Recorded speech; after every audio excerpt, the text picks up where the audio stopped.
Off camera, I added an outer glow to the boxes we made in the last video. I've also experimented with adding an outline to my rectangles.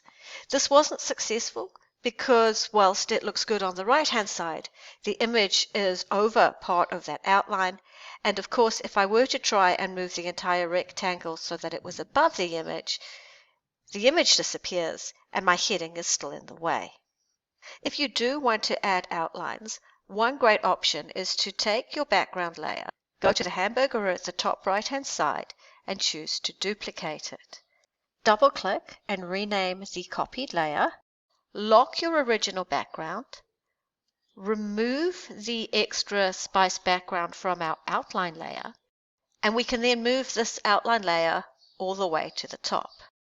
Next, select your outline layer, go over to the left hand side and make the fill transparent. We can then unselect the rectangles and we're going to set up some color swatches and then apply those outlines. To access your color swatches, please go Window, Color, and Swatches. The shortcut for that is F5. Then we can go ahead and use our eyedropper tool to access some swatches. So clicking on the eyedropper tool and then clicking on an image gives us the swatches, and you can choose the color that you want and drag it into the color panel. You can repeat this for each of the spices. So this is a particularly nice color for the coriander, and I'm just going to drag it in. You can rename your swatches by double clicking on them, then untick the name with color value and give your swatch a sensible name. I'm going to repeat this process until I've got all the colors that I need for my outlines.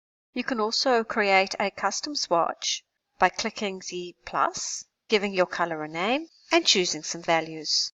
An easy way to get a grey color is to keep the cyan, magenta, and yellow values the same and slide the black value to the desired darkness.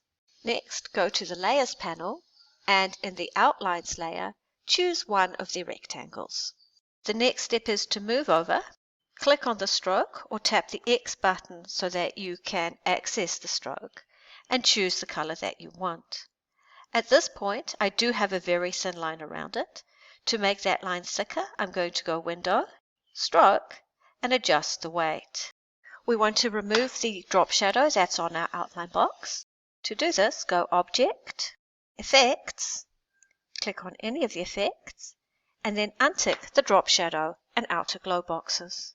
Applying that outline took several steps. A quick way to apply that outline to the other boxes is to create a style. To do that, go Window, Styles, and on the bottom choose Object Styles. Go Control Plus and give your style a sensible name. To quickly apply that style, I can select the box that I'm wanting, and I'm doing this in my Layers panel. I go Control Enter and I simply start to type outline and it will apply the outline. I'm going to do that to all of my spices and then I can come back and adjust the color.